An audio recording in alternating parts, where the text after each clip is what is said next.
Welcome to Felony Friday, a presentation of the Lions of Liberty podcast. Here is your host, John Odermatt.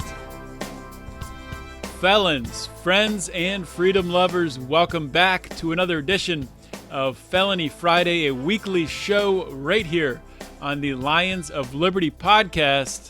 Felony Friday, of course, is the only show out there where each and every single week I focus on exposing injustice in this nation's broken criminal justice system. And the way I do this, a couple different ways, a couple different formats. I'll bring on people who have been through the system, who have fought through injustice in the system in many circumstances, and have found success after prison. Also, we'll talk about current events. I'll bring on guests, experts in that area to talk about things happening in the criminal justice system in the news. Today's episode, that's exactly what I have. I have one of my friends, Larry Levine, is going to be coming on the show to talk about the Jeffrey Epstein case. And it's a great episode. It's a long episode, so I'm going to keep this intro super short. Just tell you one more thing. Ready? Show notes page is at lionsofliberty.com/FF189. because this is episode 189 of Felony Friday, and let's get rolling right to the show. My guest today on Felony Friday is Larry Levine. This is Larry's third time on the show. He is the founder of Wall Street Prison Consultants, which is a legal service firm that provides information and federal criminal litigation assistance to lawyers and offenders going through the criminal proceedings and who are about to enter the federal prison system. Larry himself has spent some time in the federal prison system, and I think several different prisons. And we talked about that on his first time on the show extensively. That was episode 99. The last time he was on, episode 169, I think we talked more about the college cheating scandal, and I forget what else we got into, but a bunch of different stuff. But Larry's always entertaining. So Larry, welcome back to Felony Friday. Glad to be with you. And I'm near LA. People can tell I'm right here in Hollywood. It's right behind me. If you're watching on YouTube, you can see Larry is sitting on the Hollywood Strip, I guess they call it there. That's Sunset. Sitting on Sunset, surrounded by palm trees. It must be what's the weather like right there? It's hot. It's probably about 102 degrees. Where are you? What city are you in, John? I'm in Pittsburgh, Pennsylvania. I just saw something come over the news wire, but I didn't click on it. Mm-hmm. Pittsburgh or Philadelphia police are responding to something. Is there a shooting going on? Oh, shit. Now you're going to scare me. No, I just saw that. Yeah. But I had technical problems, and so did you, and I didn't want to click off on anything else. Yeah, well, I'm afraid to. We'll see if it loads on my phone. I'll check back at it. Oh, yeah, actually, I see it here. Yeah, multiple Philadelphia police officers wounded in shootout. Oh, wow. Does it say, well, obviously it was a shooter, but does it say another fucking crazy or something? Well, obviously, to shoot at the cops, they are nuts. I don't know. It was in Philly, so yeah, that's other side of the state. Getting live. See, the people are getting live reporting, but by the time this airs, it will have already happened 2 days ago. So yeah, kind of lose some of that. So I'm not going to spend a lot of time on this. Let's give them some sports tips they could bet on that are worthless. Yeah. It says 5 police officers shot in Philadelphia's Nicetown, Tioga section. Looks like I don't know. I hope they kill the guy. You know what? I hope they kill the guy. Save the taxpayers some money. Look at Jeff Epstein. Actually, him offing himself or whatever happened, he saved the taxpayers all that money and the cost of going to trial. And all those people that he implicated, they may think it's over, but it's not, because the feds still have all the discovery. Well, yeah, let's get into that. Before we go down that road and start talking about if people are off the hook or if there could have been a conspiracy and motivations there for him to allow him to commit suicide. But I want to get your take. So you hear this happened. Obviously, Jeffrey Epstein's been in the news. Everyone knows about him. I'm not going to rehash his story. But you hear this happen. What was the first thought you had, if you remember? Well, let's go back. This is really ironic. July 9th on my Facebook page. Did you see my post, John? I did. I predicted he would never leave prison alive, and they would call it a suicide. Well, Fox News, which I've been on several times this week. I've been on all the media. You've seen it. Yeah, you've been around. Fox News actually ran my Facebook page live on the air. I got like 800 friend requests after that. It was nuts. And they read my Facebook page, my prediction. The problem is, well, it's not a problem anymore. The issue was that Epstein knew too much about too many people, powerful people. Trump, Clinton, other people, influential people. Prince Andrew from, right? Yeah, the royal family, a lot of financiers. Hell, they even say Alan Dershowitz, maybe, the lawyer. Mm-hmm. And people like that, they're going to make them disappear. They're going to get rid of them. I used to teach, I shouldn't say teach. I used to handle situations like this where people had to disappear. I did it for the government. Mm-hmm. And that's just the way it's done. As far as Trump being involved or Clinton being involved, let's put it like this. When you're in business or in politics, you've got to deal with shady people to get things done. That's just the way it is. And Clinton or Trump, or for that matter, any of these business people who thought possibly Epstein may have had some type of shady shit on him, they could have killed him before he went into custody. They could have killed him for years. Right. So I don't buy the fact that Trump is in on this now. If you could kill him, 2-3 years ago, whenever, why wait until he's in a high security federal prison where suspicion comes on you? Some people say Trump's not that smart. I'm not going to get into politics as far as his IQ, although maybe we should have Donald Trump have a spelling bee with like a 10-year-old blind child or something, see who comes out ahead. Hey, don't pick on the blind, Larry. Come on. But the point is, I don't think Trump is behind it. I think there was other money that's behind it, but there's a lot of suspicious stuff, John, that is coming out of this case. I'll give you an example. Oh, yeah, for sure. And I pointed this out on all the networks, and they're all like, oh, yeah, we didn't think of that. By now, I'm sure you know the case pretty well, or at least what you're reading in the news, that they say they didn't check on the guy for 4 hours, 5 hours, whatever it was. And they falsified some records, too. Well, hold on. Yeah, well, they did. That's the BOP way. They say in order to move up, you got to fuck up. And well, that's all corporate America. But these are lazy people. You know who the BOP staff hate more than the inmates? They hate each other. Yeah. They do. But let's put it like this. So have you heard or read any reports that say that his cellie was moved shortly before they found him dead? I heard it. I think the most recent one was that his cellie got out on bail. A day before or 2 days before? Well, shortly is not 2 days before. Mm-hmm. See, another misnomer. Okay, his cellie was a Long Island police officer that was under suspicion of murdering 4 drug dealers. Do you give someone like that bail? What do you think? I wouldn't think normally, no, but cops live under a different set of rules. No. Forget about the fact this guy was a cop. This guy was a federal defendant, suspected of killing 4 people, setting up drug dealers. They're not giving this guy bond, putting him out on the street. Absolutely not. He's a threat to the community. You wouldn't think so, yeah. He would have what the Justice Department would call a public safety factor on him. So I don't buy that at all. They're saying that shortly is not 2 days. Shortly is not 1 day. Shortly is a reasonable proximity of time. Mm-hmm. He was moved from Epstein's cell shortly before he was found dead. Well, they're saying that the cops didn't make the rounds for 4 or 5 hours. Okay, I'll buy that. But if they took the cellmate out of the cell, they got to open the door. They would have saw Epstein. So that doesn't fly either.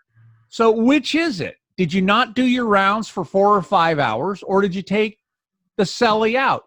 You can't have it both ways.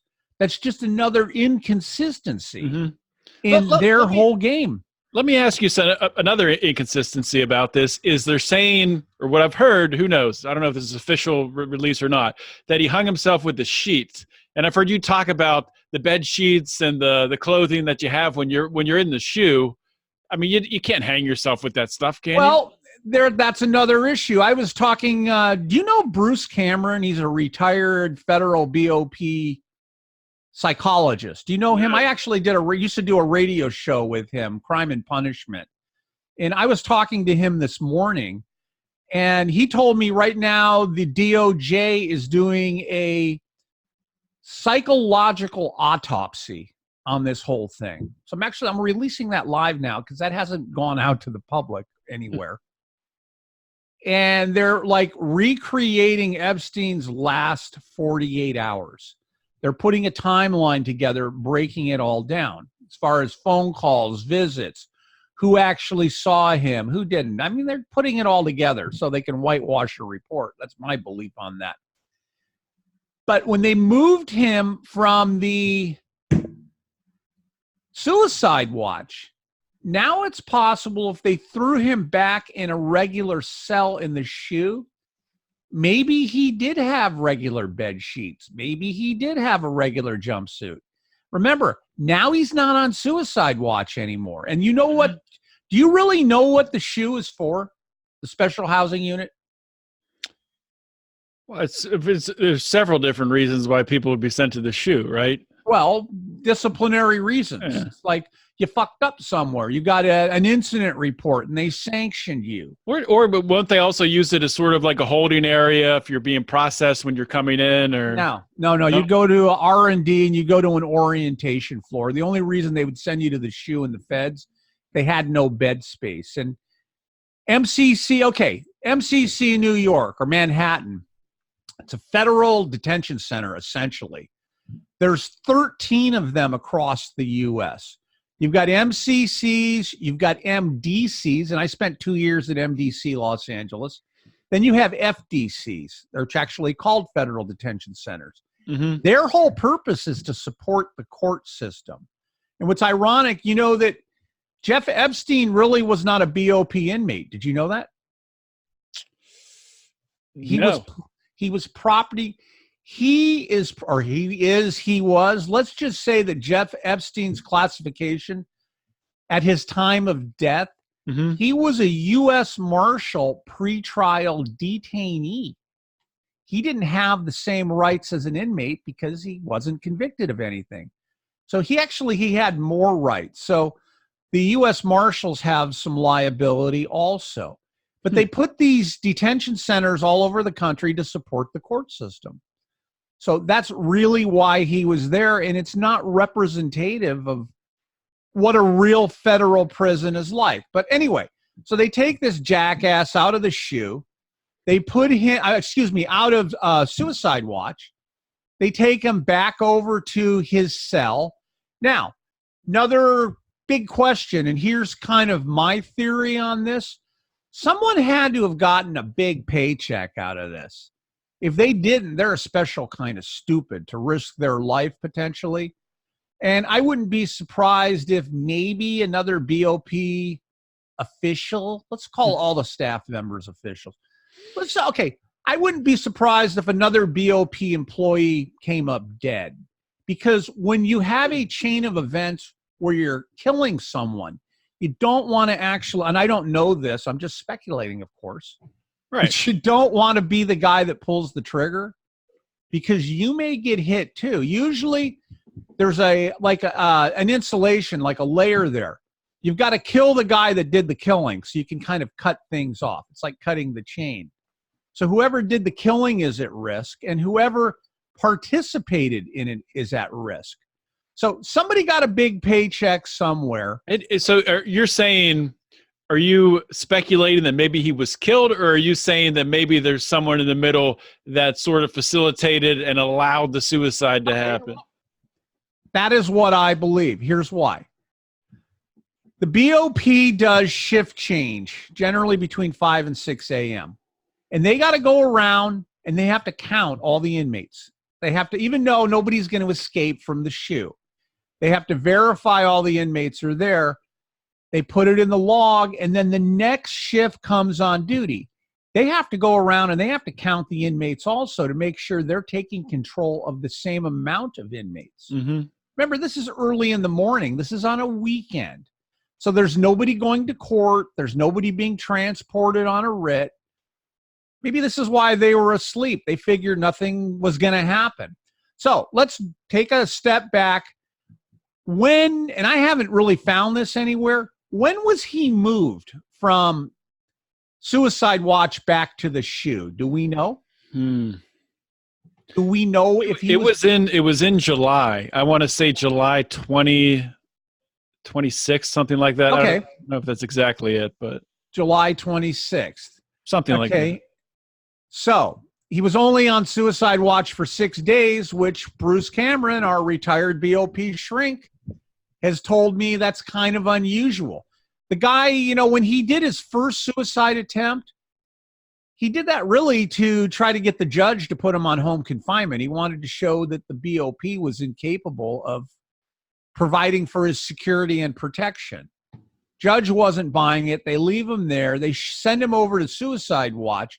He's only there, John, for 6 days. Yeah, it was July 29th. So yeah, Okay. it was, but 6 days. He's there for 6 days.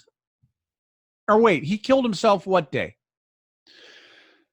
That was last Saturday. So I apologize. I should have these numbers in front of me, but I never know what we're going to talk about.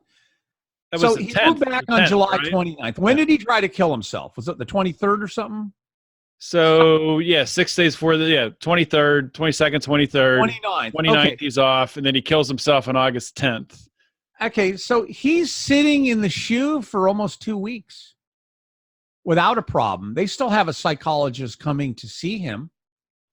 I believe that somebody may have put something in that cell. You know, when you're sitting in the SHU, you're bored. You have nothing to do. You got a million thoughts going through your head. It's kind of like Motel 6. We'll leave the light on for you. Because the lights don't go off in the SHU because the cops need to come by when they're doing their job. They have to look in the little window. And they're taking inmates out for legal visits. They're taking inmates out for medical, maybe psychology, maybe meeting with prosecutors. Who knows? How hard would it have been for a staff member? Because only a staff member can do this. This isn't James Bond shit where somebody dropped in and cut a hole in the ceiling and got into the SHU. Somebody put something in there that he could use.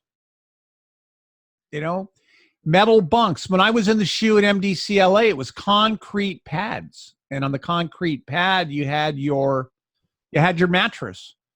There really isn't any place to hang yourself. Somebody said maybe he did it from a doorknob. There are no fucking doorknobs. You're not opening the SHU from the inside. They say, like, you know, there's celebrities who, like Anthony Bourdain allegedly hung himself from a doorknob.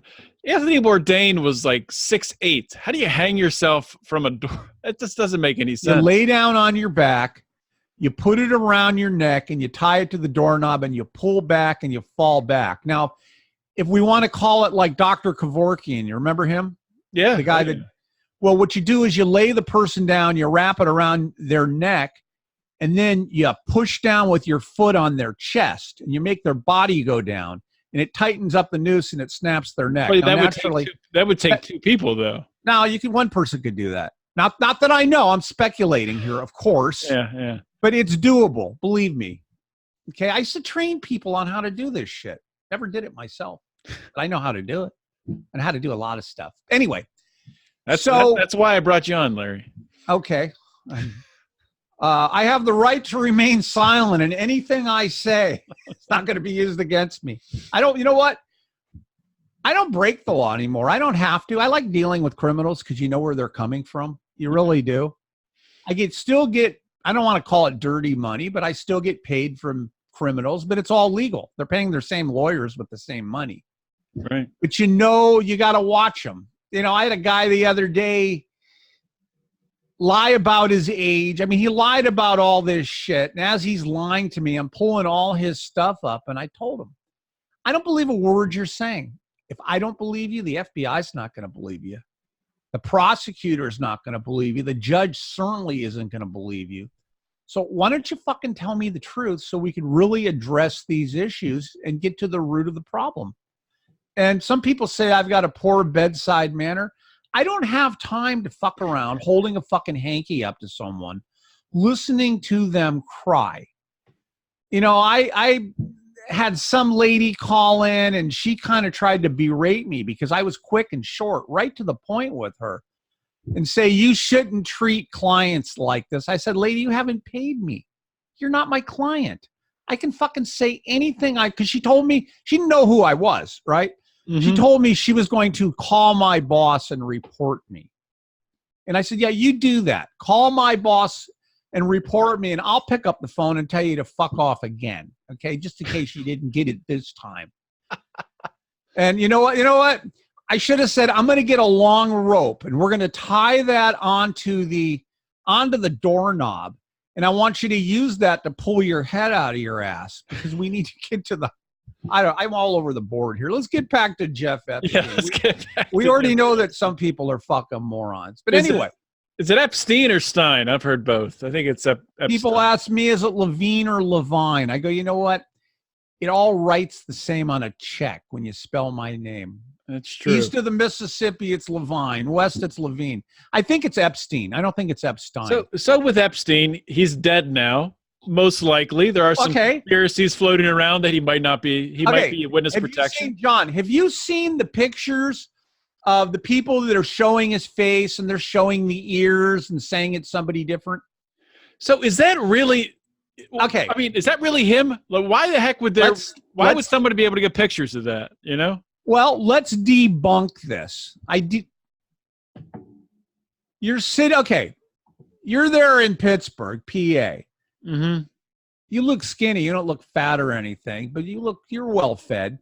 When you need to, you'll stop at a 7-Eleven, an AM, PM, a convenience store, or fast, whatever it is. Right. Okay. Right. So you probably need to lose a few pounds like the rest of us. This guy's sitting in a prison. He's sitting in the shoe. He can't even buy the stuff that the other inmates can on the regular commissary. He got popped on July 6th. Killed himself on what? It was July 10th. So we're talking, what, 34 days, 35 days? Well, you say no, yeah, July 6th, and then, August. I think you said July again, August 10th. So, yeah, okay. 30 some days, yeah. Okay, so we're talking about 5 weeks. All of a sudden, you're going down to a diet that maybe you're getting 1,200 calories, maybe 1,500 calories. You don't and you're not sleeping because you're uptight, you're upset, you're stressed out. You don't think you're going to lose a lot of weight in that period of time? You bet you are. You'd assume so. Yeah. And you will. Mm-hmm. And then you're dead. Rigor mortis sets in. You're a stiff. So your body is going to be all sucked up. Your face is going to be all sucked up. So fucking, of course, if you put a picture of him together with another picture when he's dead, it's going to look different. These people, John, they can't think like this. So why wouldn't they have him covered? Well, I'll explain that too. Yeah. This isn't the first time. I'm like the fucking answer man on this. People don't ask these questions on Fox News and CNN. They won't. They won't. Okay. They said that he was found in his cell hanging and unconscious, right? He wasn't pronounced dead in his cell. He wasn't pronounced dead until he got to the hospital. Since technically he wasn't pronounced dead, they wouldn't have pulled a sheet over his face because their contention is he was still alive, right? Well, yeah, but why? No buts here, John. You don't put a sheet over somebody who's alive. You don't put it over their face. I understand that, yeah. Logically, you would think, yeah, they take his pulse. They got, yeah, this guy's a fucking stiff. Early checkout here at the Motel MCC. Mm-hmm. But he's not dead. Now, that picture was taken from a distance. Obviously, some moron with a cell phone camera. that was not an authorized picture. They didn't stop mid-transport. I saw the same picture where he's on the gurney and they've got a couple paramedics or something. Yeah, yeah. The guy behind the paramedics on the right-hand side looks like he's wearing maybe like some tactical gear, like a bulletproof vest or something. Right. That's a BOP transport officer. I picked that out right away. So he's in transit. He's not dead. Some idiot with a camera phone, click. They take that picture. It wasn't a staged event. That guy was in transit. And that's how that picture came about.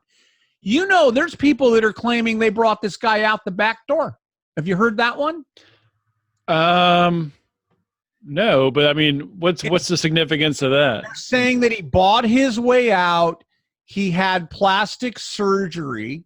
Oh, they're saying that he. Okay. Oh, he's in Mexico. He's in France. Maybe he's on the fucking moon. Who knows? He took the space shuttle. The guy knew too much. People that know too much, you've got to kill them. That's the nature of the beast. So do you think that possibly that they had some incentive to show the body, just say, oh, look, here's his body. He's dead. Because if that wasn't out there, there'd be more speculation maybe. Okay. There's people that are saying the burial was at sea, that he was a Muslim. He was Jewish. Last name is Epstein. Well, that's Osama bin Laden. People are getting that. Well, yeah, I know. I was just going to get to that. Okay. Osama bin Laden, he's sleeping with the fish. You know why they buried him at sea immediately? Because they didn't want any attacks, and now he's a martyr. We've got to recover the body. Mm-hmm. For all we know, they've got bin Laden's body somewhere. We don't know who the fuck they dropped in the ocean. Yeah. You won't know. They got, what's that lady's name? Giselle Maxwell. Do you know who she was? She was a facilitator. She was Epstein's girlfriend for a while, and also, allegedly helped facilitate a lot of the underage. Yeah. She's missing too. Is she really? She's not with us. I said on KBC radio in Los Angeles a couple of days ago, they were asking me, well, where is she at? And I asked the people, it was Jillian Barberie. Remember her? Yeah. Jillian interviewed me, and now where do you think she's at? And I said, well, do you remember the movie The Godfather? Remember that movie, John? Luca Brasi sleeping with the fish? Of course. That's where Maxwell probably is. She's sleeping with the fish, too. So if you want to send her a message, go stand off the edge of the pier and take a leak on her. You know? You can piss in the ocean or something. Yeah, I hadn't heard she was missing. John, you're going to see more people disappear. It's like the theory. When you put out a hit on someone, you find a disposable hitman. Okay, well, we had him do the hit, but he's a loose end. You know, remember in the movie Casino? You ever see the movie Casino? Oh, yeah, of course. They're trying to decide if they should kill Joe Pesci or not, and some other people. They go, no, he's solid. But then they end up killing him anyway because some guy goes, well, why take a chance? Right. Well, in this case, why take a chance? Just get rid of him. That's a logical thing to do. You mentioned at the beginning that even with Epstein dead, that some of the legal proceedings could still go forward. Oh, yeah. Mm-hmm. You know, it's funny. Did you see my interview with Martha, whoever it was, on Fox News the other day? I believe so. So it was the Fox and Friends one? No, that was this morning. It was a couple days ago. I think I saw it, yeah. And I pointed out stuff, and she tried to, why do these people on Fox always try to cut me off at the end? And I said, hey, you hold on. Oh, yeah, I saw that. I had more to say. I got a call from the executive producers at Fox News right after that broadcast saying your interview wasn't just good. What you pointed out, this is fantastic. Would you be available to come back and be a contributor on this case as the case develops and more people get charged? Because they know this is the case that's going to keep on giving. Let's go back over to Varsity Blues. Remember, that case didn't even start with the college cheating scandal. Started with some guy that was in trouble for something else. Right. And then he gave shit up, didn't he? Mm-hmm. All right. So now we got a bunch of asshole billionaires, power brokers and shit. And as I said before, that when you got that kind of money and you're involved in business, you're going to deal with shady people to get shit done. That's the nature of the beast.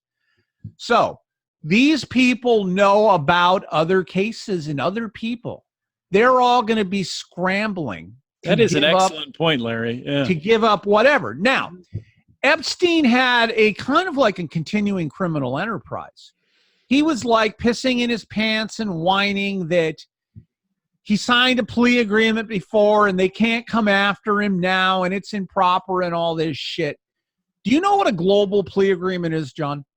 I don't think so. Okay, the feds offer a normal plea agreement says that there's 98 federal districts across the United States. Depends on population. U.S. District Court for the District of Arizona. The whole state is one district. Washington State has an eastern and a western district. Texas has 4 districts. New York has 4. California has 4. And that's where your U.S. attorney. You ever watch that show Billions? No, but I've heard it's awesome. It is awesome. Yeah. But he was the U.S. attorney for the Southern District of New York. Okay. Well, the plea agreement Epstein signed before, it only bound the district that he was sentenced in. It didn't bind any other district. So it didn't put him in the fucking clear. Right. That they could prosecute him somewhere else. That's a fact. So all these other people in this case, they'll build it against him. They'll use the discovery, but it gets back now to the statute of limitations. You know what that is? I don't know off the top of my head. I probably should, because I'm sure some asshole on one of the mainstream networks is going to ask me this. What is the statute of limitations on child molestation and such? Some of these people might have done this so long ago that they're not prosecutable. And the feds know that. They won't go after them. But what they can do is subpoena them as far as trying to use them as a cooperating witness to gather information on other people. And if they don't do that, they'll get them for either obstruction or contempt of court. And they can threaten them by just leaking out the information. Well, they could. Yeah. You ever seen in a case that they give people immunity, like right from the beginning? Right. They do that because then they have no reason not to testify. It's like, we're going to give you immunity. And now that you have immunity, we can't prosecute you. So you're not going to implicate yourself. But if you don't tell us what we want to know, now we're going to go after you for obstruction. You see all these little games they can play as they weave their way in and out of the system. And I got people online saying that I'm full of shit and I don't know what I'm talking about. People that have never spent one day in the feds, not one day in prison, never went through the criminal justice system, think that I'm a fucking moron that I don't know. And they don't have a fucking clue themselves. You know what? Those people should put a bullet in their own fucking heads and kill themselves. The feds are a different world, John. You don't know the players without a program. You've got to look for what you can't see. Look beyond things. Look who will benefit. You know? So as this case, Fox said they wanted to bring you on, and as this case develops, do you think that you'll see sort of these splinters off and you'll see some, financial guy charged over here and trace it back? Oh, here's what happened. I think that there's a better chance of the likelihood is that it will happen. There's a better chance of me growing a third nut than that not happening. What about with definitely happen? What about with some of these, celebrities like, well, our president maybe, or maybe Bill Clinton or someone like that, or the royal family getting implicated? Who knows what's in that discovery? Who knows what deal will be made? We don't know. And remember that they've released it. I haven't read any of these files that have been released. I got the main networks. They want to send me white papers on stuff before I go on TV and start discussing shit. And I tell them, don't send it to me because I'm not going to read it. I don't want to read it. I don't want to cloud my judgment. Or I can think about the issues. I can think about the situation. And I can give you my answers that aren't prejudicial based on something some other fucking moron wrote. Right. I can think objectively and subjectively. So yeah, there's going to be a lot of people. Be good. Hey, you know what? It'll be good for business. I sure hope that it is. It'll be good for your business. It'll be good for mine. It'll be good for others. I mean, yeah, good. Let's see. Is this one of the networks? It is. But you know what? I'm on with you. So these motherfuckers. There you go. You gotta wait. I'm on with John Odermont. Okay, get in fucking line. But yeah, it'll be good for business. Here's a problem. There's other. I'm not going to mention names. I'm not going to disrespect your show. I would not do that. Mm-hmm. There's other consultants out there that only spent a year, just a little over a year in custody. You don't see them on TV talking about this. They don't know. They didn't spend time in the hole. They weren't at 11 different federal prisons like me. They can't talk about it. Well, honestly, like how many people do you think have been at 11 different federal prisons who are now out of prison and can give that commentary? There's probably not many people. Well, this is exactly what Fox said to me the other day. We can get any idiot to come on TV and talk about this, but none of these idiots can give your perspective, having been in multiple prisons, multiple custody levels. And remember, I dealt with BOP staff at all these places. So I kind of know the routine across the country, across the system. What should happen, what really happens. It's almost like I'm in their heads. I'm giving a unique perspective that these other people cannot do. Can you talk about the phone call you got a few weeks ago from a member of used to be on the cast of Full House or Fuller House? You know what? That's a good word for that phone call. Fool. This lady calls me up. I'd forgot about that. You know what? I get so many fucking stupid calls. This shit doesn't even make an impression on me anymore. I get a call from this woman, and she's talking to me about the Varsity Blues case. And she's kind of like talking some roundabout shit. But she knows, do you know how like people just know too much? I'm thinking, well, this lady's too sophisticated. She knows too much. So now I'm thinking, all right. Do you remember who she said she was? Did she say? She didn't. I don't ask. Okay. I hit the first thing. Oh, can I have your name? I don't ask. Right. I don't care until they're ready to hire me. I'll listen to their story. Mm-hmm. Or maybe midstream in their story, I'll say, well, let me get your name. You ever been on Pacer before? You know what that is? No. I can log into the federal court system. Same thing they all use, the judges, the prosecutors. I can pull up the indictment, the plea agreement, the judgment. I can pull it all up. Sometimes I'll do that while I'm talking to them. I'll go, well, let me take a look at your charges. Let me look at your indictment. Let me see what you're really facing, because people are generally, they're clueless. How many counts did you have? I don't know. What was the dollar loss? I don't know. Well, how much do you think you fucking stole, stupid? Do you know that? Anyway, so this woman, I'm talking to her about her case, or I'm talking, no, not about her case. I'm talking to her about the case. And I'm thinking, she knows too much. This isn't a typical call, because I've been doing this so long. It's kind of like somebody say, I'm asking for a friend. Well, okay, sure. That's like almost pregnant. And I said, look, and I recognized her voice at about this point. I said, look, I know who you are. I said, so let's not bullshit each other. She wanted to know. I shouldn't say she wanted to know. She was confused why it was even a federal case to begin with. So now I'm explaining mail fraud, because things were sent through the mail. Mm-hmm. I'm explaining wire fraud. You do a wire transfer. You even do something over the telephone. That's considered, using the wires to commit a crime. You are using the banks. There's our bank fraud. So I explained to her the facets in a case, and I used the string theory to explain how all this ties together. And it's like she just wasn't getting it. And I said, look, you're a special kind of stupid. I said, I told her this. They gave you a grand opportunity. By this point, she knew I knew who she was. Mm-hmm. I said, you didn't take the first plea agreement. I said, before the feds come after you, they're not just sitting around jacking off. I really said this to her.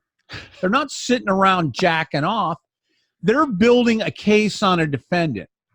So by the time the FBI comes into your house in the morning and crashes in your door like you're bin Laden's little brother or something, mm-hmm. they got the fucking goods on you. That's a fact. You should have taken the first plea agreement they offered you. It was a sweet deal. I said, now they've come after you. They've superseded your plea. They've superseded your charges. Now, do you know, John, what an indictment is? So they take it to a grand jury? Yeah. Do you know what an information is? You ever heard that term?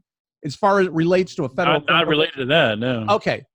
Back when I went into custody in 98, maybe through the we're at 2019 now. Why don't we say maybe 2011?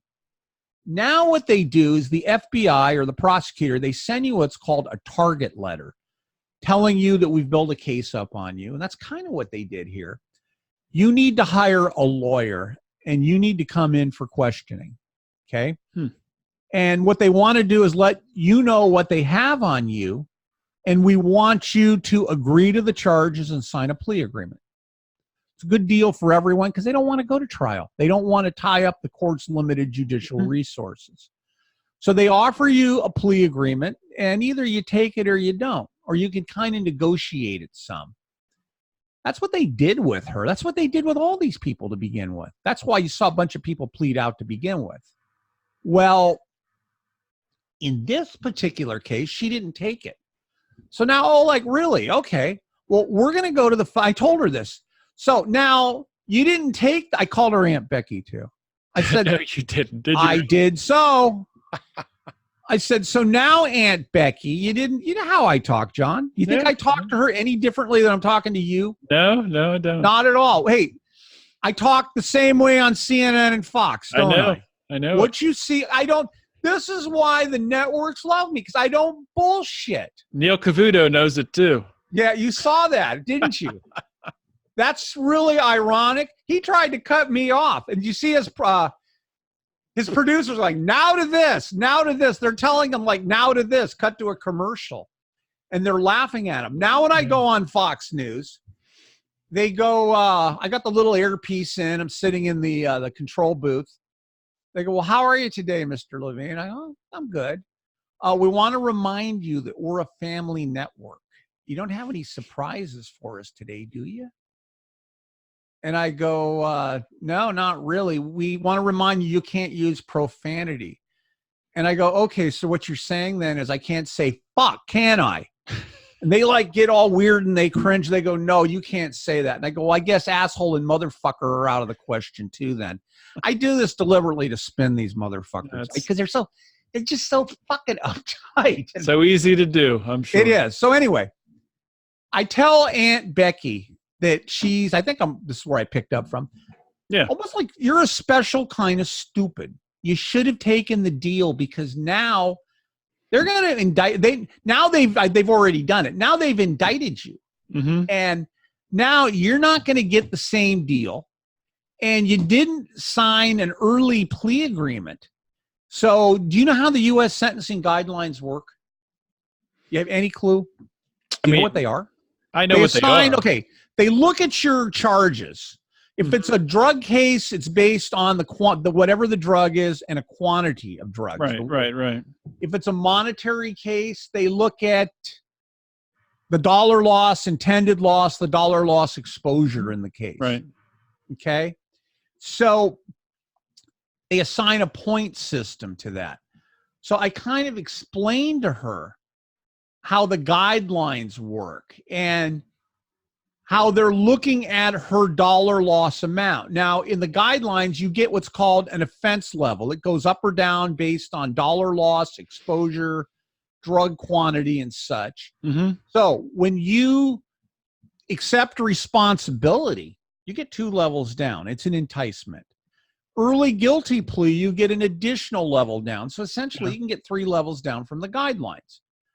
Well, she may have lost that early guilty plea, that extra level down, and now they've hit her with extra charges, haven't they, John? Yeah, and do you think they probably had that in their back pocket all along, right? Oh, they do. Yeah. Here's the game the feds play, and I don't know if I've said this on your show before. They try to do like a squeeze play, like they're grabbing you by the balls, and they'll say, well, we're going to indict your wife, your husband, your kids, whoever, unless you plead guilty to this. So you got people out there that are pleading guilty to shit. Well, yeah, maybe they are guilty, but maybe they're pleading to things they're not exactly guilty to. And so I think that's a big, most people, 99% of people in the United States have no idea that goes on, because I'll see people all the time on Facebook. They'll say, well, he pled guilty to it. That means he did it. Okay. So the feds come along, they got a big shovel, and they scoop up a big scoop of horse shit in that shovel, and they go to a barn, and they turn on a big fan, and all that shit goes flying off the shovel and hits the barnyard wall. And they wait. Those are your charges. Now, eventually that shit's going to dry and some of that's going to drop off, isn't it? Those are your charges. Okay, well, those charges have been dismissed, but some of that shit will end up sticking there.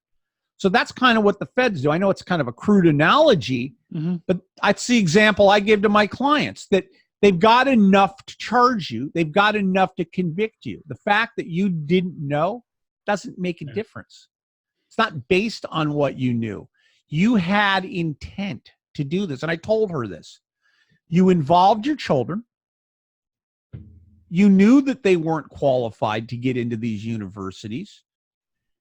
You had them take pictures of them sitting in a boat. And, and I said, I was kind of mean. I felt bad at this point. I got berated later by my wife. She stayed on the phone that long.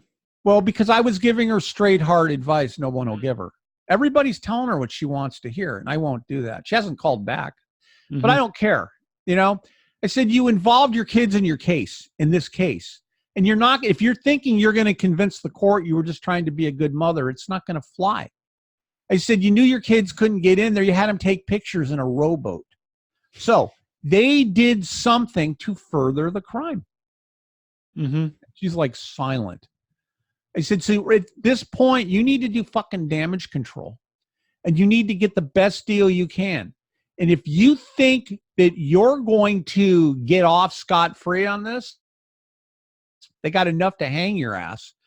I said, and you may end up, depending how much time you get, the judge can show her some leniency. But remember, they need to make an example out of her. They're not going to let her walk. They're not just going to give her straight probation. She's what they call in the guidelines outside the zone.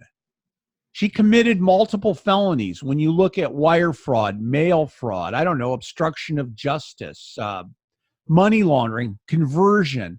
I can take each one of those charges. I could break it apart even further. As long as we can show it, we can even show a conspiracy between her husband, the guy at whoever at the college they paid off or something. Even her kids, if they were an adult at the time they did this. I never took a look at the ages. I said, there's enough here to hang you. You need to make the best fucking deal you can. And then I said to her, now, do you have any more questions? And she said, no. And I said, all right, well, I've given you what I can. And she said, okay, thank you for your time. And boom, she's gone. And then I thought about this for like an hour. I thought, should I put this on my Facebook page and tell people? And I think, you know what? This lady, she deserves to go. Oh, wait, let's back up. I know what I was going to tell you.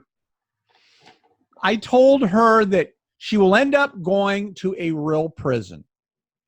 It'll still be a camp, because at a camp, you can go 0 to 10 years. She's not a threat to the community. She's has no public safety factors like Jeff Epstein. She's not a flight risk. People know who she is. And I said to her, you may enjoy it in prison. You'll get a little peace and quiet. I said, hey, maybe you'll get a girlfriend while you're in there. You never know. Like most, how old are you, John? 36. I've got kids your age. Do you remember Full House when? Yeah, of course. Okay. I used to lust after Lori Loughlin. A lot of people did when she was on Full House. I did too. She was cute. She was a cute little thing. Yeah. So the thought in my mind when I'm saying this to her, Aunt Becky getting with another chick, I'm thinking, hey, why not? I tell you a funny little prison story. There might be a Hallmark movie in there somewhere. Well, okay, check this out. You know what a Chomo is, I'm sure. You know what a Chomo is? Chomo, child molester. Oh, I've never heard that term used. No shit. You've never heard that term? No. Okay. That's what inmates refer to child molesters as, chomos. Okay. And they have chomos all over the system. They don't tell you who the chomos are, but they put out a list every day of everybody that has psychological call-outs. So they've got the weekly or bi-weekly, I don't know, a couple times a week. They get all the chomos together to go to psychology to have their anti-chomo meeting or something. So the inmates, we all knew who the chomos were. Right. Now, at every federal, I shouldn't say at every, but at most federal prisons, they have movie night, okay, where on the weekend, you go to the auditorium and you bring your chair. They have chairs there, and they would go down back in my day on the inside. They go to Blockbuster. Remember them? I think there's one left in the country. It's in Alaska, I think. And I think it is. I read that same article. Anyway, they would have movie night, and they'd go pick out some movies. Well, the chomos can't sit with all the other inmates because they'll get the shit beat out of them. You don't even talk to a chomo. You don't associate with them because you're guilty by association. Well, some BOP staff member fucked up 15 years ago. Imagine that. They're still fucking up to this day, aren't they? For movie night, they go and get a movie with the Olsen twins when they're about 5 years old, 6 years old. They're showing this in a men's prison. All the chomos came out of the woodwork on movie night with the Olsen twins because they don't usually show up for movie night. They're all standing in the back of the auditorium, right? That's messed up. They've got their eyes like this. They're like fucking glazed looking at this. It was kind of creepy. Well, some observant staff member, obviously not Laurel and Hardy, who were working in the MCC shoe, noticed this. All the chomos were there, looks at the screen and sees the Olsen twins. Well, guess what? Movie night was over pretty fucking quick after that. So these people don't think on their toes. The average police academy, law enforcement academy in the U.S., how long you think it is? Guess. 3 months. You're a special kind of stupid too, John. No. 6 months, 9 months. I think it really depends on the state. It's called. Yeah, I was going to say 6 months, but I thought, maybe he's trying to get me on. Okay, they have what's called post-certification. Every state has that. Police officer standards and training. It varies from state to state. But figure 6 to 9 months. How long do you think the BOP training academy is? A month. 21 days. Glencoe, Georgia. So you go through more extensive training to be a manager at Taco Bell or McDonald's in order to become a BOP employee. Now, the first thing they're going to put those BOP employees overseeing one of the most valuable witnesses that we've ever had in this country. What they do, they start off, they take a mirror and they put it under the person's nose and they look for the condensation. They go, okay, you're breathing. You've met the first requirement. That's day one. Okay. Then they hold up 2 fingers. What's 1 and 1? They go 2. I go, no, 1 and 1, that's 11, stupid, when they're next to each other like that. But we're going to give you the benefit of the doubt anyway. These aren't the brightest. They're not, you know what? They're not all bad. I have active BOP and retired BOP on my Facebook page that I became friends with when I was in custody.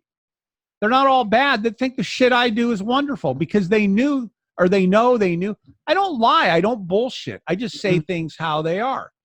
So a lot of these people, though, are lazy. They hate their jobs. They overlook shit. When I was in a prison in Arizona, Safford, Arizona, long time ago, I needed a counselor. And I'm going to get to the fact this other person who was in the shoe that was a counselor, they said wasn't a correctional officer in just a second. Right. I needed this counselor to do something for me. I don't remember what it is because it was too long ago. Yeah. This cocksucker wouldn't do it. Kind of got sideways with me. And I said, I got to ask you a question. Did you choose this job? He said, yes. He's like all proud. He's working for the BOP. I wanted to give him a little brownie button. I said, okay, so this is what you do. This is what you do for a living, right? He's there. Yeah. I said, okay, great. Listen up.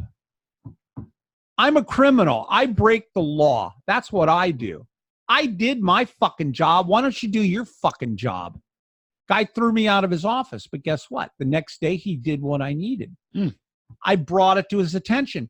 It's like I get people call me, they got problems with BOP staff members that won't do things. And I said, look, these are family members. They contact me on behalf of inmates. I said, we're not asking this fucking staff member to do us a favor. This is their job. Right. This is what they get paid for. A lot of these staff are under impression that the institution would run much smoother if there were no inmates there, and they should still get paid for it. But let's go back and look at what a counselor is. First of all, they all go to Glencoe, Georgia. So Yay! You're referring to the counselor who was on duty watching. On duty in the shoe. Yeah, okay. They all go to Glencoe, Georgia, Federal Law Enforcement Training Center. Border Patrol Academy is there. The Marshals Academy, ATF. DEA is there. The FBI has their own academy in Quantico, as people. I think DEA is at Quantico also. So anyway, they go there for 21 days for training. And I forgot, what was I talking about? Oh, the counselor. Okay, the counselor. Yeah. My mind shifted. Something beeped in here. I think some fucking battery's low. I don't know. So the counselor, they're all correctional officers first. They all go through the same correctional training. Okay.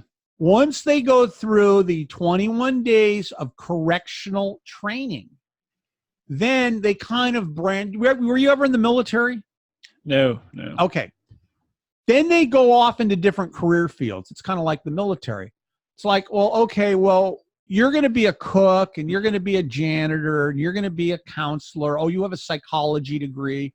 You're going to work in psychology. So they go into different career fields within the BOP. Some people go into custody. Okay. And that's the ones that should really be working in the hole. That counselor was a sworn federal law enforcement officer. I was reading some fucking nonsense. I was laughing my balls off. They were saying that he was a civilian.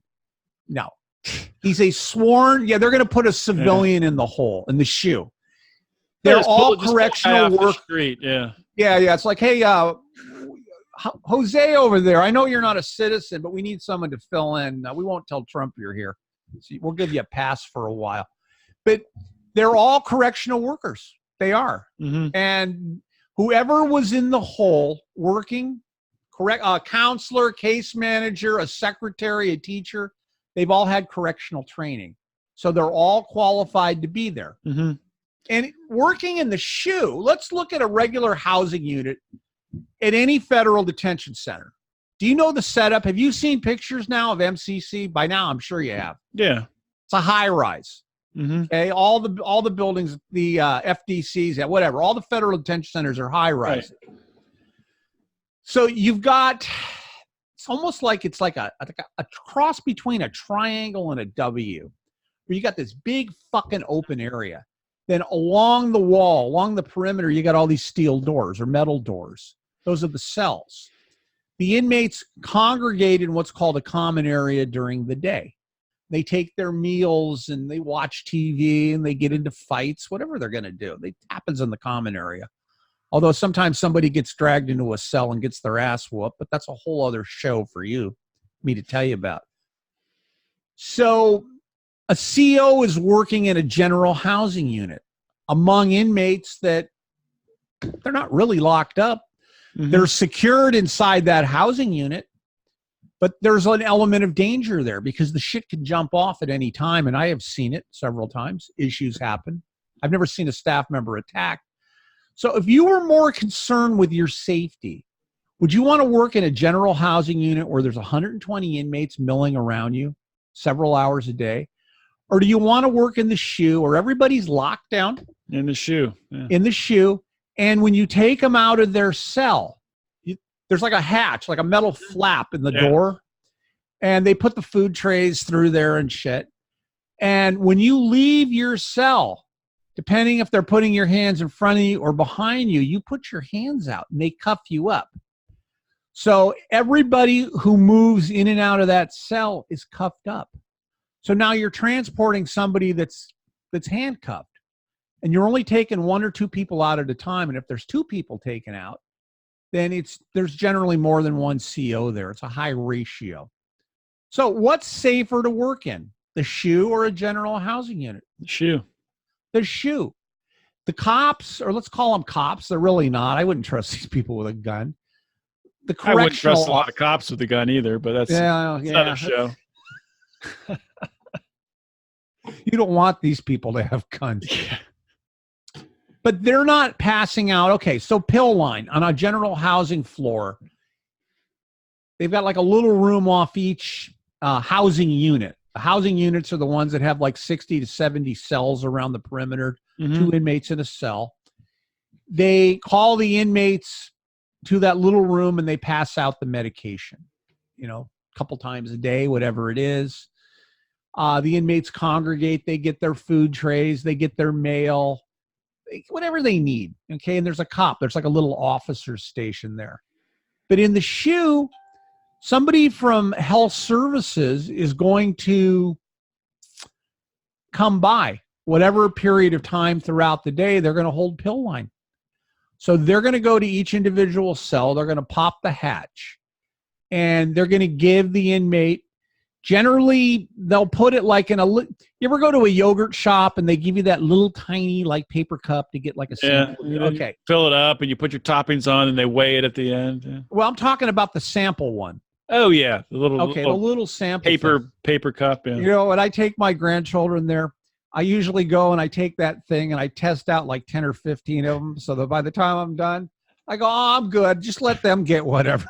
But anyway, they give you your pill in one of those little tiny paper cup things and they crush it. That way you can't save it for later. You put it in your mouth. They give you something to drink. They watch you swallow it. Mm-hmm. Well, in the SHU, they open the hatch, they give it to you, and you're just looking through the little fucking hole, and you're drinking, and you're gone. So the inmate's not coming out. So medical is coming to you. Food is coming to you. People are coming to you. The inmates aren't going to them. So there's a low element of safety. I mean, there's a low element of really danger in the SHU. Mm-hmm. Everybody's locked down. So it's not, I don't want to say it's an easy job, but it's not as difficult. So do you think the SHU attracts more incompetent BOP? Well, it's an assignment. Let me give you an example. Well, let's use the LA County jail system as an analogy here. It's the largest jail system in the world. And it used to be they'd all graduate from the LA County Sheriff's Academy. And the sheriffs would have to spend maybe a year or 2 working in the jails before they would send them out to the street to be patrol deputies, if you will. Now they've broken it into different tracks, career tracks. They're all sworn LA County Sheriff's deputies, but your career track is correctional custody, and your patrol track, our career track is patrol. Mm-hmm. So there's such a need for people to work the jails that you would have people that knew it was, I don't want to say easy duty, but such lucrative duty. They would stay in the jails for years. They didn't want to go out to the street. How often do you hear about, I mean, let's talk about a state prison. State prison is completely different. MDC, MCC, that's a federal detention. That's a jail, but it's a federal jail. It's run by the BOP. So in the county jail system, you had people that were working in custody for years. Unlimited overtime. You could sleep there. They had housing there. Why was this jackass over at MCC working overtime? Shortage of people. They get like unlimited overtime. And they let them sleep when they're working, apparently. Well, but there's a shift change. But remember, these aren't fucking zombies. They have to go home. They have a life too. They do. Mm-hmm. I imagine they do. Going back to the trailer park and screwing their neighbor's wife. I don't know. You're laughing. This shit, the drama, John. I believe it. Okay. Remember, I was in 11 different correctional facilities, and the drama, and they put these places in small towns. Okay. because the land is cheap and they can get cheap labor, if you will, because what they pay the people, there's a general pay scale, but then they have like a differential based on the local economy. Right. So they put the prisons in the small towns. Well, they all socialize with each other. They go to the same events. So eventually you start having some flirting and interaction between wives and husbands and shit. So there's always issues. You can spot it in the prison between staff members where people, remember I told you, these people aren't really friends with each other. They're suspicious and jealous of each other. I believe it. Lots of tension. But they do have a life. That's why I said they go back to the trailer park, open a can of beer, smoke some cigarettes, screw the neighbor's wife. But they do get to go home. Now, YMCC is short-staffed. Remember reading, I want to say, what are we in August now? I want to say February. There was a report that came out that said that the BOP was losing, or they were going to have 5,000, I think maybe it was 5,300 less staff members. You remember reading that? I do. That is ringing something a bell. like that. Yeah, I kind of keep track of this, but it's not an important number for me. Yeah. But the point is that they're short-staffed. Trump cut the budget. And I'm not putting the finger on him on this, but the BOP doesn't get a lot of training to begin with. And you've got a short amount of staff. A lot of prisons, I don't want to say they're empty. Remember, they've let several thousand inmates go between what Obama did when they changed the crack cocaine and powder laws, now the First Step Act. They're down. I think it's on 175,000 inmates is what they have right now. It reached a high of like 220,000. So they're way down. You're talking just the federal system. Yeah, just the federal. Yeah. They're down. The point is, though, that at a rank and file institution, may not make a difference if they don't have as many staff. But a federal detention center, it's generally, there's room because people are always coming and people are getting transferred. But let's say that there's high occupancy. So let's say MCC is rated, not just the SHU. Let's call it the whole institution. Maybe they're rated. You can go to bop.gov and then look at population report. It's there. An institution is rated for X amount of inmates. It's rated for 800 inmates, but there's 1,100 inmates there. Because the detention centers always have a higher number than what they're supposed to do. Just because people are going to court, people are going, they're going to trial, people have just been arrested, whatever it may be. Now you've got Dandy Don in D.C. in the White House. They're popping all these people on immigration charges. Where do you think they're going? Well, okay, I guess they're going to these places they are calling gulags, but some of them are going to these detention centers. So now we've got a large influx of people we weren't having before. Yeah. The detention centers should really be fully staffed, and they're not. Go ahead. Yeah, no, I was just going to say, is a part of it also that it's hard to get people to do that for a low pay? I mean, well, we're not even talking correctional now. I mean, any job. Yeah. Hard to find people. It's not just regular people. They've got to be qualified. Okay, they passed the first test. They have condensation. They're breathing. Yeah. They know 1 and 1 is 11. It's not 2.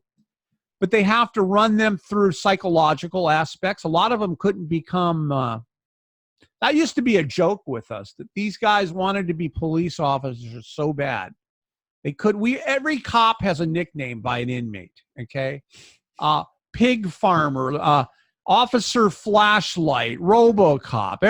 They would assign nicknames to all these correctional officers.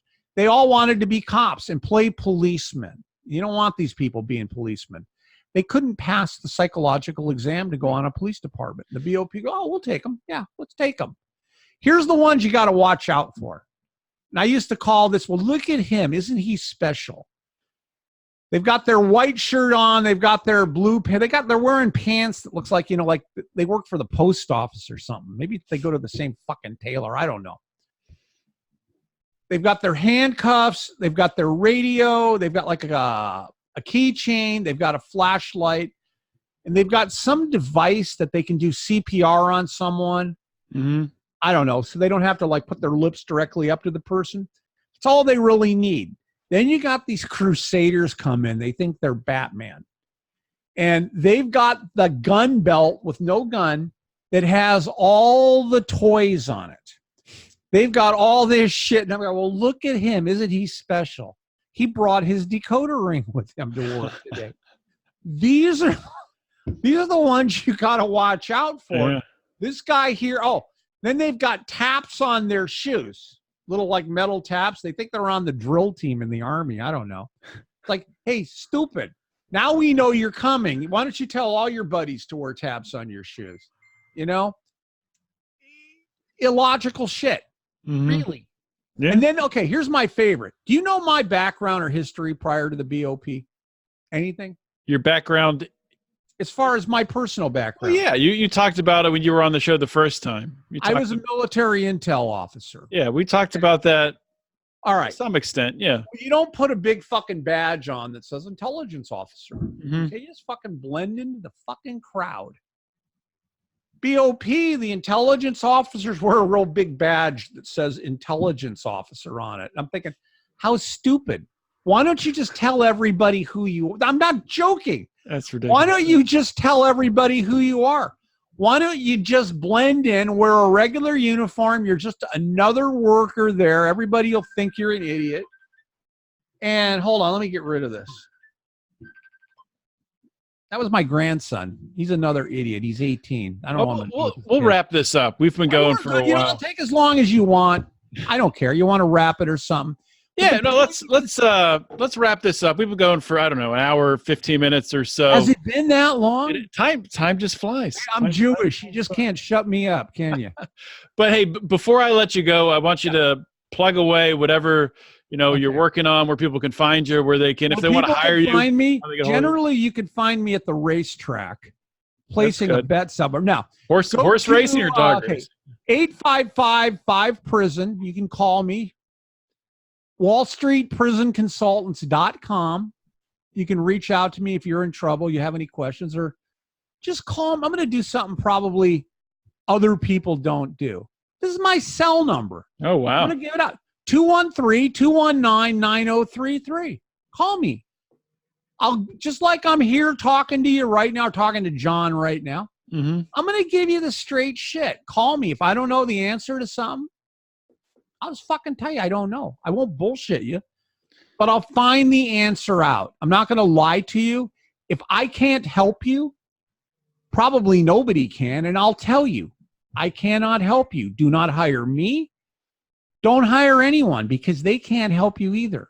I'm not going to lie to you. I'm not going to spoon feed you bullshit. If you want someone to lie to you, call your lawyer. He'll lie to you. He'll tell you what you want to hear. Don't be stupid like Aunt Becky, okay? If they give you a plea agreement, you know that you're guilty and you did something, get the best deal you can. Don't take it to trial because they're going to hang your ass. That's it. There he is, ladies and gentlemen, Larry Levine. Thank you so much for coming back on Felony Friday. You're welcome. Hope you guys enjoyed today's episode with Larry Levine. How could you not enjoy it? How entertaining is Larry Levine? Just a great guy to get to talk to, bringing a perspective. And as Larry said many times throughout the show, it's Larry's honest. He's a straight shooter, and he's not gonna sugarcoat shit, and he's gonna give it to you the way that he sees it. Now, you might not always agree with it, but it's the way that he sees it. And he has to back that up. He's lived it. He's been in 11 different federal prisons. He knows how the system works. He's very up to date on currently what's going on in the system while he's working as a prison consultant. So this is a guy who, to put it in a simple way, he knows his shit. So, I didn't really chime in my opinion on the Jeffrey Epstein thing, what I think happened. Maybe you're able to kind of read between the lines to see what I think. But to put it clearly, it's hard to, obviously, more information could come out tomorrow and things might change. I think based on what we've seen today, what we've seen these past few days, and just based on, logic, I think what happened was somebody assisted with his suicide. I think this is a guy who realized that he didn't have much to live for. He knew that the jig was up, and he wasn't going to get off these charges.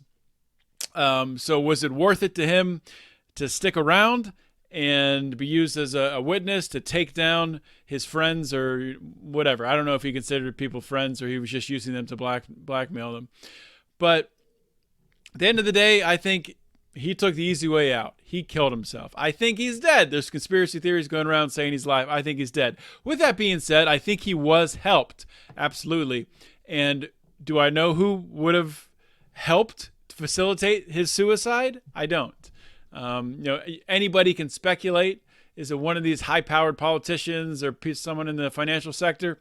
I have no idea. But that is what, you would hope that the FBI would be digging into that to figure out what happened. But I have zero faith in the FBI to do anything right. And as Larry said, of course, we can expect to see the feds use this information that they have now from discovery in order to take down people. It might have nothing to do directly with this case, but the information in this case that was in discovery very well could be used to take people down in other areas. I mean, that's how the feds work. So keep an eye on that, and we'll probably bring Larry back on in the future to talk more about that aspect of this just crazy case. And one last thing, I didn't say it at the top because I was trying to be very brief, but if you guys enjoy what we're doing here at Lions of Liberty, I am expanding Felony Friday in the coming weeks here. Felony Friday will maintain a presence in the Lions of Liberty feed. Every Friday you can find a show here in the Lions of Liberty feed. But Felony Friday is also getting its own solo podcast feed. And the reasons for that are to help to branch out outside of the libertarian label. Because criminal justice reform, or the criminal justice system, injustice within the system, has no political labels. It's important for people on the left, right, center, moderate, whatever, conservative, that people see and hear these stories for what they are. I don't want somebody to see the word libertarian and be scared of tuning in to one of these shows, which is unfortunate. It's unfortunate to have to say that, but that's just a reality. Most people don't understand what libertarian means. They don't understand what liberty means. So it does, I think, scare some people away. So I will be rebranding into a solo show, keeping this show here. And what we'll do in the solo feed is every Tuesday, I'm not 100% sold on the format, but every Tuesday there's going to be some kind of content on the solo feed. Then, of course, every Friday we will also have content. Sometimes it will be the same content as this feed. Sometimes it won't. That's just going to depend. So you're going to want to subscribe to both feeds. And in order to do that, to know, when this feed's going to go live and when to get the first episodes and all that stuff, the best way to do that is go on Facebook, just type Felony Friday Podcast in the search bar at the top. I have a private group that's growing where people who want to support this show and really support the mission behind it are joining that group. So please do that, and I will get you in as long as you are a real person. With that being said, join the Lions of Liberty Pride. Patreon.com/Lions of Liberty. Support the show. Support myself, Mark, and Brian. What we're doing here. We love you guys. We couldn't do it without you. With that being said, this is John Odermatt signing off. Always remember to keep your head up and the fires of liberty burning.